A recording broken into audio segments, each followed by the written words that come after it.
This is America in the Morning from Westwood One. Good morning, I'm John Trout. It's Friday, June 27th, 2025. Here's what's coming up on America in the Morning.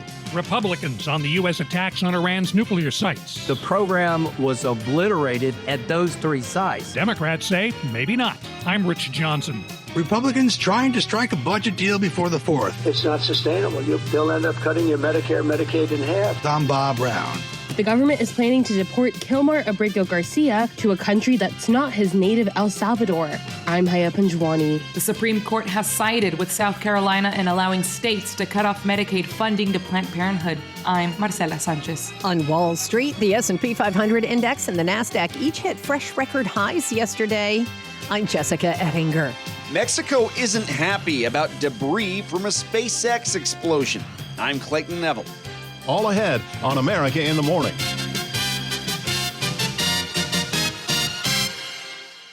U.S. senators who attended a classified briefing on the attacks on Iran's nuclear facilities came away with very different conclusions. Correspondent Rich Johnson reports that prior to those briefings, Defense Secretary Pete Hegseth chastised the media for report leaks and for his belief that the media wants President Trump to fail. It's like in your DNA and in your blood to cheer against Trump. Because you want him not to be successful so bad, you have to cheer against the efficacy of these strikes. So let's take half-truths, spun information, leaked information, and then spin it to try to cause doubt and manipulate the public mind over whether or not our brave pilots were successful. Republicans generally say they were satisfied that the attacks did plenty of damage. The program was obliterated at those three sites. But South Carolina's Lindsey Graham warns this is not the end of it. I don't want people to think that the site wasn't severely damaged or obliterated. It was. But having said that, I don't want people to think the problem is over, because it's not. Graham was among the Senate leaders and Intelligence Committee members attending Thursday's classified briefing. No lawmaker would share classified details, but Connecticut Democrat Chris Murphy came away pretty much agreeing with the initial damage assessment that was leaked to news organizations earlier this week. To me, it still appears that we have only set back the Iranian nuclear program by a handful of months. There's no doubt there was damage done to the program, but the allegations that we have obliterated their program just don't seem to stand up. Other Democrats say they heard nothing that justifies President Trump ordering the Iran attacks without first asking for congressional approval.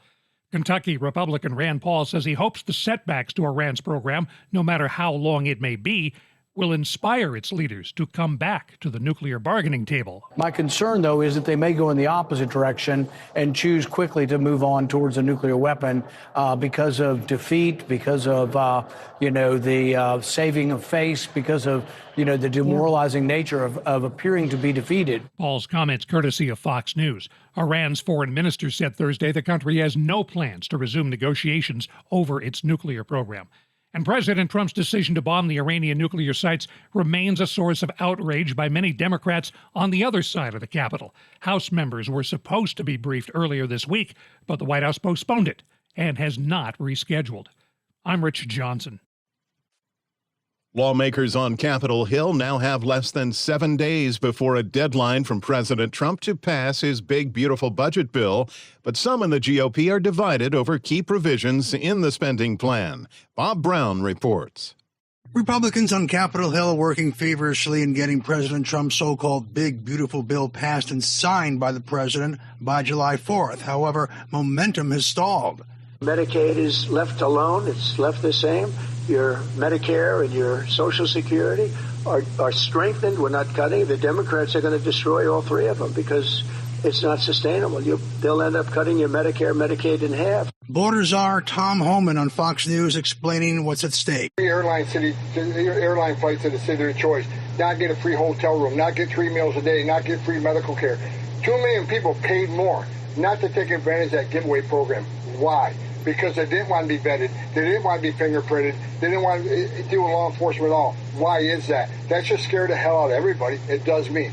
So that's the message. This is not an immigration issue as much. It is a national security issue.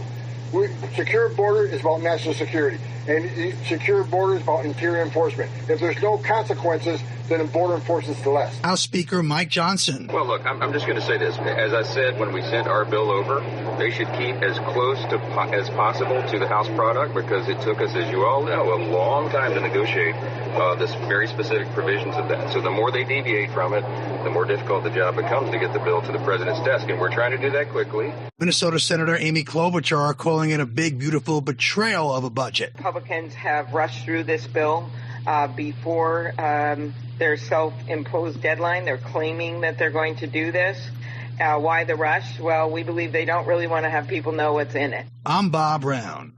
The top stories of the day are sponsored by Sleep Number. Smarter sleep is life-changing. Save over $600 on a Sleep Number King P5 smart bed, the lowest price of the season, only at a Sleep Number store. High Court ruling means changes at Planned Parenthood. When America in the Morning continues after these messages.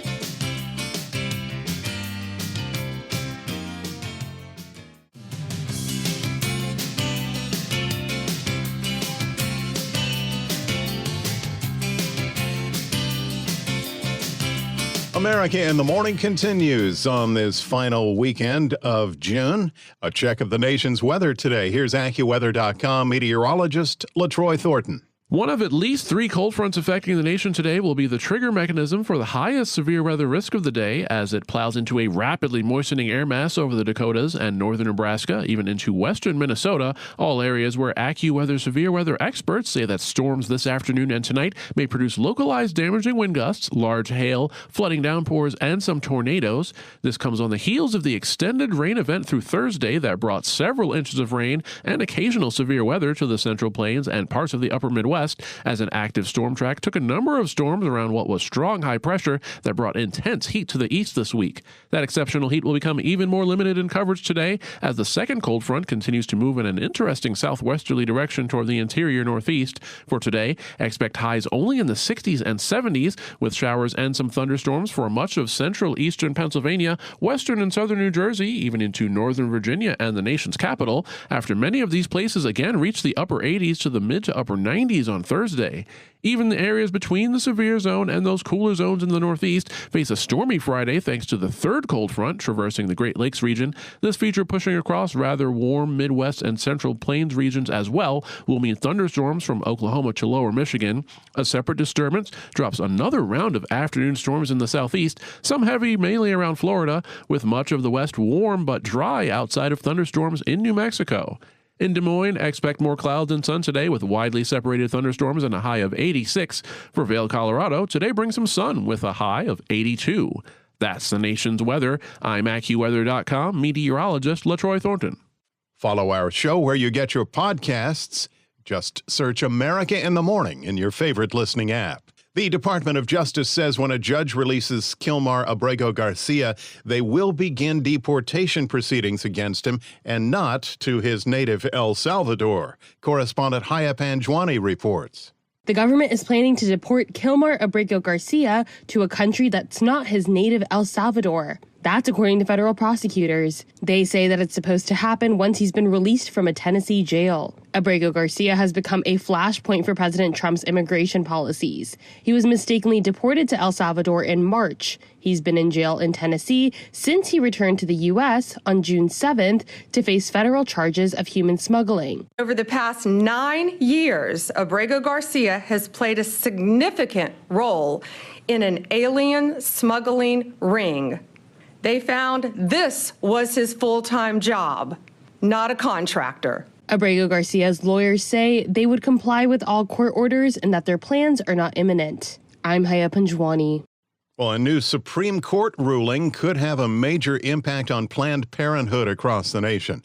Correspondent Marcela Sanchez reports. The Supreme Court has sided with South Carolina in allowing states to cut off Medicaid funding to Planned Parenthood. Public health care money generally can't be used for abortions. Medicaid patients go to Planned Parenthood for things like contraception, cancer screenings, and pregnancy testing. President Trump's budget bill in Congress would also cut Medicaid funding to the organization. South Carolina's governor first moved to cut off Medicaid funding to Planned Parenthood in 2018, but was blocked by a patient lawsuit. The state argued Medicaid patients should not be allowed to sue, citing lower court rulings that let states like Texas block funds. Public health groups like the American Cancer Society say lawsuits are the only real way Medicaid patients have been able to enforce their right to choose their own doctor. Planned Parenthood receives $90,000 a year, a small portion of South Carolina's overall Medicaid budget. I'm Marcela Sanchez. When we return on America in the Morning, 401k holders rejoice. That part of your Friday business headlines back after these messages.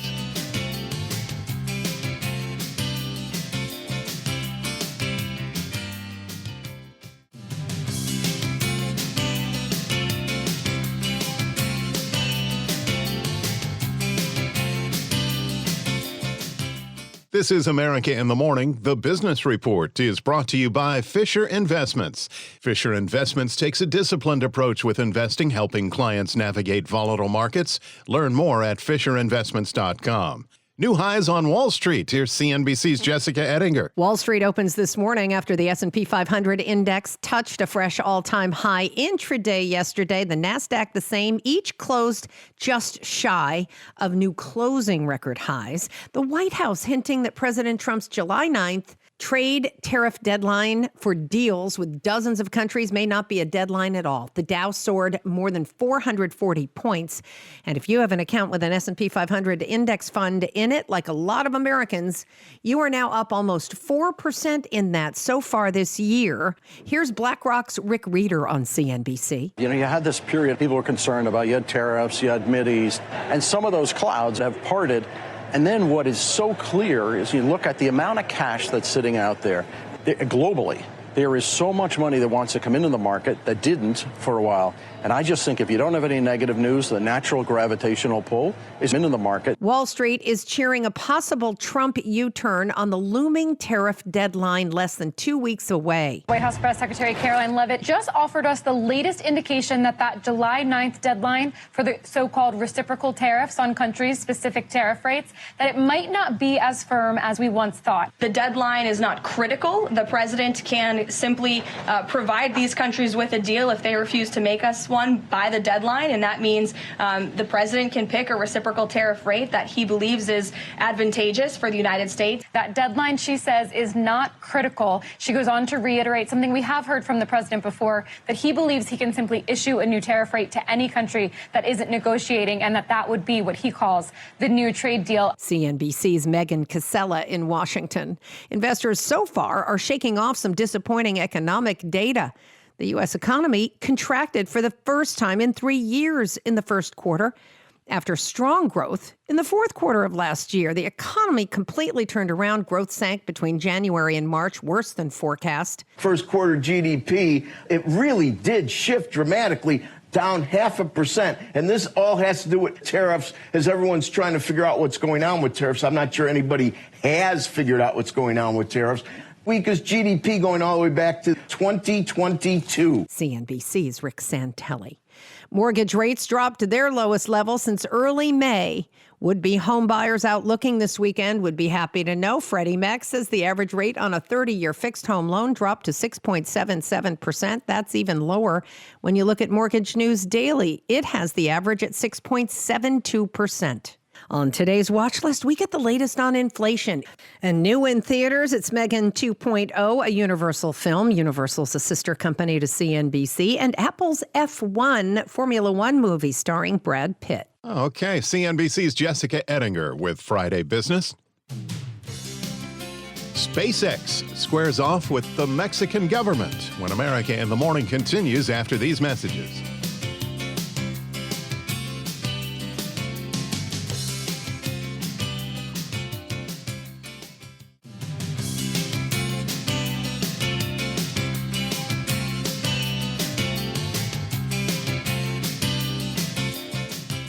A former White House press secretary and acclaimed journalist has passed away. Correspondent Ed Donahue reports on the death of Bill Moyers.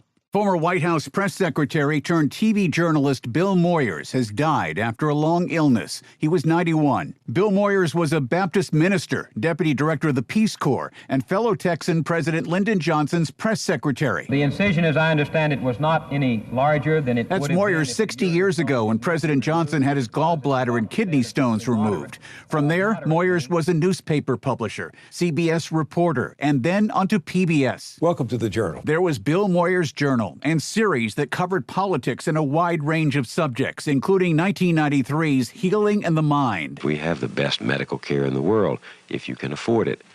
But there are some things that technology cannot fix. Bill Moyers was considered a humanist who investigated the world with a calm, reasoned perspective, whatever the subject. I'm Ed Donahue. SpaceX says recovery efforts of last week's Starship explosion are being impacted by the Mexican government. Correspondent Clayton Neville has details. SpaceX owner Elon Musk says the explosion of the Starship rocket was an anomaly. The blast lit up the South Texas sky. With debris from the blast landing in Mexico, that country now investigating the security and environmental impact of the launch of rockets, specifically for the Mexican state of Tamaulipas. President Claudia Sheinbaum confirmed there is contamination but didn't go into further detail. The latest SpaceX explosion was the third this year. I'm Clayton Neville. America in the Morning for Friday, June 27th, 2025 is produced by Jeff McKay. I'm John Trout. This is Westwood One.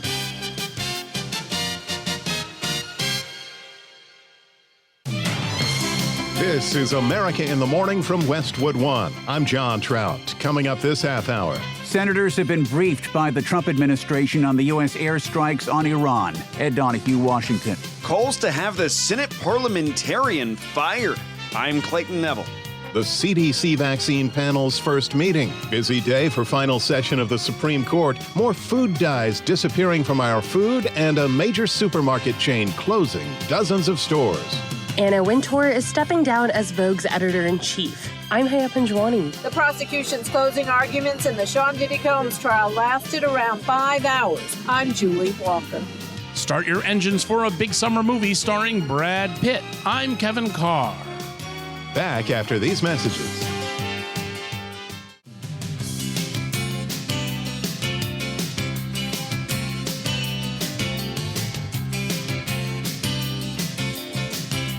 America in the Morning continues, beginning in the Northeast. AccuWeather.com meteorologist LaTroy Thornton has the Friday forecast. Today does bring another rather active day for parts of the Northeast as a slow-moving cold front continues on its crawl toward the south and west through the Northeast and Mid-Atlantic. This is the same front that brought daytime temperatures mostly in the 60s around places like Boston yesterday, and more clouds and precipitation are going to make for a rather shockingly cool end to a week that delivered impressive heat that tied and even broke some record highs that had stood since the late 1800s in spots. Flash flooding looks to be the most likely from west central Pennsylvania through most of Virginia.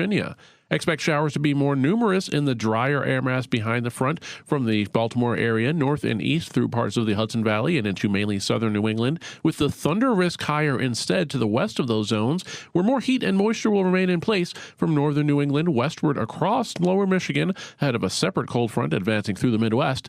That front and a separate storm trailing along it will carry the risk for a thunderstorm even farther to the south and west through northern and western Missouri, eastern Kansas, and much of Oklahoma, with at least a stray afternoon thunderstorm expected from the Texas Panhandle into a good portion of New Mexico as well. It's also looking rather stormy in the southeast today, with a disturbance overhead to help enhance the downpours in any storm around that region, especially from the Florida Peninsula into mainly southern Georgia. Otherwise, this afternoon and tonight bring the risk for severe thunderstorms to the northern plains, mainly the Dakotas into northwestern Minnesota, with large hail, gusty winds, and some tornadoes all possible, with showers for western Washington and thunder showers for west central Montana, but a mainly dry west otherwise. That's the weather across America. I'm AccuWeather.com meteorologist LaTroy Thornton. You can follow us wherever you get your podcasts. Just search America in the Morning in your favorite listening app.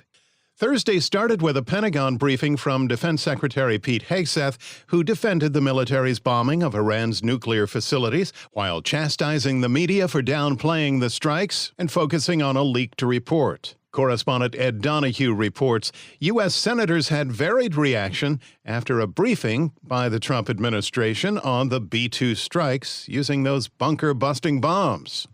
You have seen several experts in the last couple days who I think it's fair to say are not Donald Trump partisans. Use words like effectively destroyed, catastrophic damage, set back for years. Do you think the president knows what he's doing when it comes to Iran? I hope he knows what he's doing. I think that he is operating in some ways as a free agent without the involvement of a seasoned national security team. I am deeply concerned that chaos and confusion seem to be the United States brand of foreign policy right now. They're obliterated today, but you can reconstitute. I don't want people to think that the site wasn't severely damaged or obliterated. It was. But having said that, I don't want people to think the problem is over, because it's not. Senators have been briefed by the Trump administration on the U.S. airstrikes on Iran. The administration has said the nuclear sites in Iran were demolished, obliterated. I just do not think the president was telling the truth when he said this program was obliterated. Connecticut Democrat Chris Murphy says it appears the Iranian nuclear program was set back just a few months, the same assessment from an initial U.S. intelligence report. To me, it still appears that we have only set back the Iranian nuclear program by a handful of months. There's no doubt there was damage done to the program, but the allegations that we have obliterated their program just don't seem to stand up to reason. Republicans like Lindsey Graham from South Carolina back the White House. Their operational capability was obliterated. There's nobody working there tonight. It was highly effective. Kentucky's Rand Paul is among the Republicans uncomfortable with the airstrikes, saying there's a lot of evidence the founding fathers did not want presidents to unilaterally go to war. Ed Donahue, Washington. Pushback now by some Republicans after the Senate parliamentarian called into question a series of policies in President Trump's proposed big, beautiful budget bill. Correspondent Clayton Neville explains. In what some are calling a blow to Senate Republicans, Senate parliamentarian Elizabeth McDonough disqualified several provisions from the reconciliation process. That's the path the GOP is taking to pass the bill in the Senate with a simple majority, essentially avoiding a filibuster and leaving Democrats out of the process. Senator John Thune stressing urgency in a self-imposed July 4th deadline to get a deal done. This is the legislation that we believe implements the president's agenda and makes our country safer, stronger, and more prosperous. This week, McDonough disqualified several Medicaid rules from reconciliation to include new limitations surrounding eligibility for Affordable Care Act funding and provider tax restrictions meant to save federal money. Some Republicans not happy. What I'm about to say, I do not say lightly. I don't like having to say it, but it needs to be said. The Senate parliamentarian, Elizabeth McDonough, needs to be fired. She needs to be fired by our Senate Majority Leader, Senator Thune. Congressman Dan Crenshaw of Texas. She is not applying the rules of reconciliation properly and accurately. This is not a partisan statement that I'm making. This is about rule of law. This is about the sanctity of the office of the head parliamentarian, which is supposed to be an objective and nonpartisan position. Crenshaw said the red line for him was that the parliamentarian ruled one of his provisions surrounding federal funding for transgender procedures is not included under the reconciliation process. Claiming that it's out of order because it doesn't have a budgetary impact. Remember, reconciliation rules state that you have to have a budgetary impact for everything you put in there. Now, this clearly has a budgetary impact. In fact, saves about $2.5 billion because it amends the Social Security Act to stop improper payments to improper procedures, which, of course, transgender procedures are. We made sure that it would follow the Byrd rule. Medicaid still a hot topic in the Senate as the legislation is sorted out, and an expansion of the cap on state and local tax deduction, or SALT. It's a sticking point still in the House. I'm Clayton Neville. The first meeting of the CDC's new vaccine panel was held, which included a review of some long-approved shots given to kids. Correspondent Ben Thomas has a follow-up. Health Secretary Robert F. Kennedy Jr.'s new vaccine advisors held their first meeting, with Chairman Martin Kulldorff declaring, "Vaccines are not all good or bad." Saying we must keep up to date with the latest knowledge, he promised evidence-based recommendations. But we know that mercury is a toxin. So the key thing is to minimize the total exposure, the cumulative exposure. And we do that by removing the exposure in any way we can. But Kulldorff alarmed pediatricians by announcing inquiries into some long-settled questions about children's shots, including setting up a working group to evaluate the cumulative effect of the childhood vaccine schedule. I think that the notion there is no evidence that it causes harm is a somewhat tricky notion in this setting, because we have to define what the potential harm is. If the potential harm is some cumulative exposure, then I think we need to do whatever we can do to control the controllable sources of exposure. Also to be evaluated, shots that guard against hepatitis B and another that combines chickenpox protection with the measles, mumps, and rubella vaccine. Calling the process no longer credible, the American Academy of Pediatrics announced it will continue publishing its own childhood vaccine schedule. I'm Ben Thomas. When we return on America in the Morning, new malware targeting your cell phone. We're back after these messages.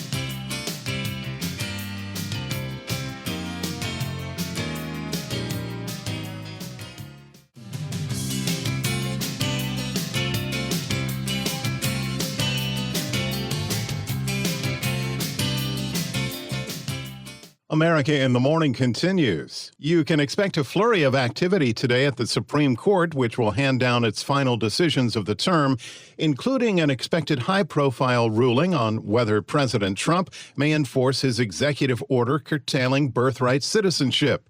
The justices will rule on 6 opinions in all in some of the biggest cases of the year, including a challenge from religious parents who want to opt their children out of reading LGBTQ books in school, and a First Amendment suit over a Texas law that requires people to verify their age before accessing porn online.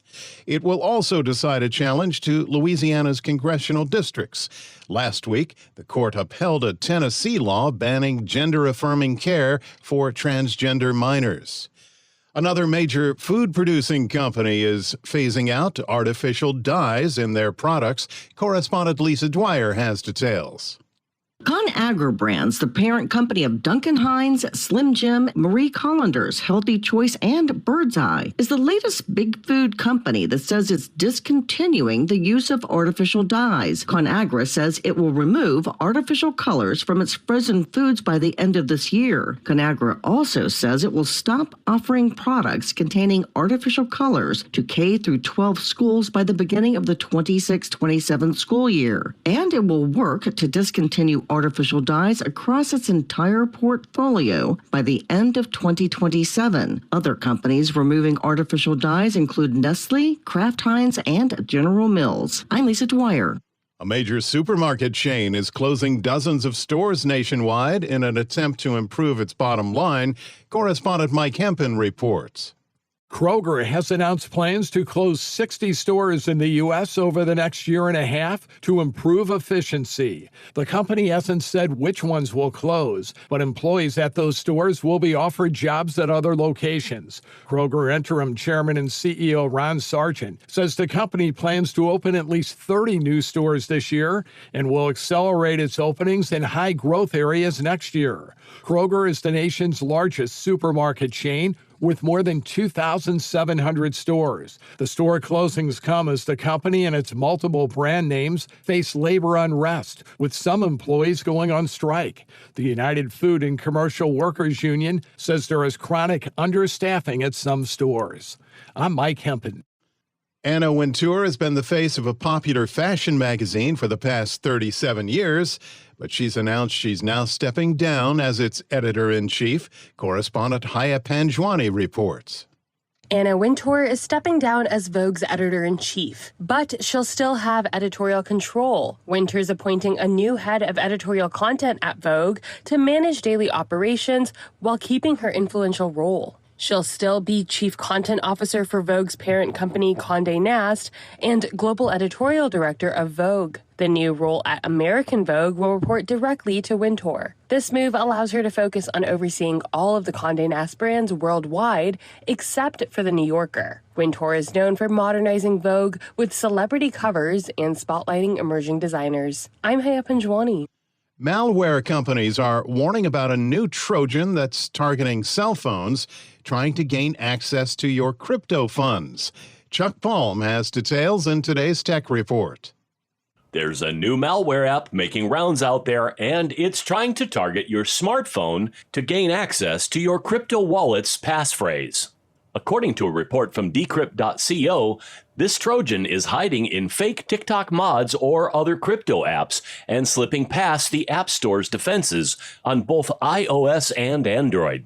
The Trojan, dubbed Spark Kitty, is a real nasty piece of work digging through your phone's picture gallery and getting screenshots of any crypto seed phrases which are used to lock down your crypto wallet. A smart practice is never to take a screenshot of a password or passphrase, especially when it comes to money apps like crypto. Malware prevention company Kaspersky warns that it could go global, but is particularly hitting hard in China and Southeast Asia. Posts on X are all about warning crypto holders to double-check app sources and avoid sideloading any sketchy software, especially to your phone, that may be storing your crypto wallet. Follow me on X, @ChuckPalm. Wrapping up a busy week in sports, here's our Robert Workman. The baseball schedule hits the halfway point this weekend, and so much pitching is in midseason form. 5 more shutouts on Thursday. The Cubs down the Cardinals 3-0. Shota Imanaga back from the injured list with 5 innings of 1-hit ball. Manager Craig Counsell. I think there's a tendency to get a little overamped in a start like that. And I thought he controlled his effort level really well, his energy really well. A combined 3-hitter in all. Back-to-back shutouts for Chicago. Tigers pounced on the A's 8-0. 5 Motown arms teamed up on a 3-hitter, while Zach McKinstry had 3 hits all by himself for Detroit, including a 2-run triple. Rays ripped the Royals 4-0. Shane Baz went 8 innings for the longest start of his career, a combo 5-hit beauty, backed up by back-to-back jacks from Brandon Lau and Junior Caminero in the 6th. Mets blanked the Braves 4-0, despite losing starter Griffin Canning to a possible Achilles injury in the 3rd inning. The pen picked him up, allowing a total of 3 hits on the evening. Kevin Gausman allowed just 2 hits over 8 innings as the Blue Jays buried the Guardians 6-0. Astros just missed a 3rd consecutive shutout win as they swept the Phillies 2-1, an 8th-inning sac fly, plating the only run of the series for the Phils. Hunter Brown lowered his league-leading ERA to 1.74 with 7 scoreless innings for Houston, combining on a 4-hitter. Twins trounced the Mariners 10-1, belting 3 dingers while keeping Seattle off the board until the 9th inning. Dodgers topped the Rockies 3-1. Clayton Kershaw now 4-0 on the season and just 3 strikeouts shy of 3,000 for his career. Shohei Ohtani hit his 28th homer. That's tops in the National League. And the Marlins mashed the Giants 12-5. The NBA draft wrapped up on Thursday night. The NHL draft begins tonight. The New York Islanders are on the clock. And soccer, the U.S. women routed Ireland 4-0. The U.S. men take on Costa Rica on Sunday in the Gold Cup quarterfinals in Minneapolis. That's Friday Sports. Coming up, jury forced to revisit Sean Diddy Combs' alleged indiscretions when America in the Morning continues after these messages.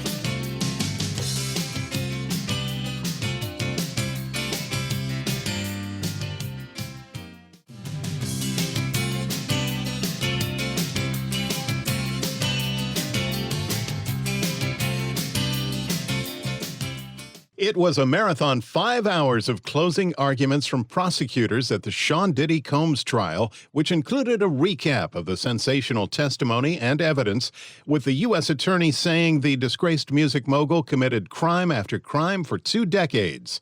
With a recap, here's correspondent Julie Walker.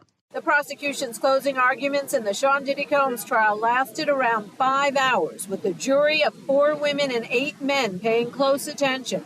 Combs was sitting back in his chair. His mom and most of his kids sat 2 rows behind. As the federal prosecutor told jurors, Combs was the leader of a criminal enterprise. He doesn't take no for an answer and uses threats, drugs, and lies. The prosecutor going over charges against Combs of sex trafficking, racketeering, and transportation to engage in prostitution. There was a recap of what his two ex-girlfriends testified about, extended sexual encounters involving male escorts that they say Diddy forced them into. The feds ending their closing arguments by saying Combs' money, power, and influence shielded him, and it's now time to find him guilty. Combs pled not guilty. His defense presents closing arguments Friday. At court in Manhattan, I'm Julie Walker. If you're looking for a way to beat the heat this weekend, you can strap in for a new racing movie hitting theaters. Kevin Carr has a sneak peek at F1. Brad Pitt may be the name on the marquee, but the real star of F1 is the racing. We need to build our car for combat. How am I supposed to make that safe? Who said anything about safe? Pitt stars as a washed-up driver brought in to help a Formula One team win. Sonny Hayes isn't a has-been. He's a never was. He butts heads with everyone using his unorthodox style as he struggles to become a leader. You see this rough and tumble, old-school cowboy. Directed by Top Gun Maverick's Joe Kosinski, F1 offers the same in-your-seat action for a visceral theatrical experience. I don't have a problem with the look, the style, or the slick delivery of this film. When was the last time you won a race? Sunday? Daytona? Oh, I'm sorry. I meant Formula One. Oh, I'm sorry. Then same as you. But for someone who doesn't care about racing, this movie is a bore. It's so loaded down with recycled plot points and machismo virtue signaling that it becomes exhausting by the 90-minute mark. Then you realize it's got another hour left. We all lose our jobs if you can't pull off a miracle.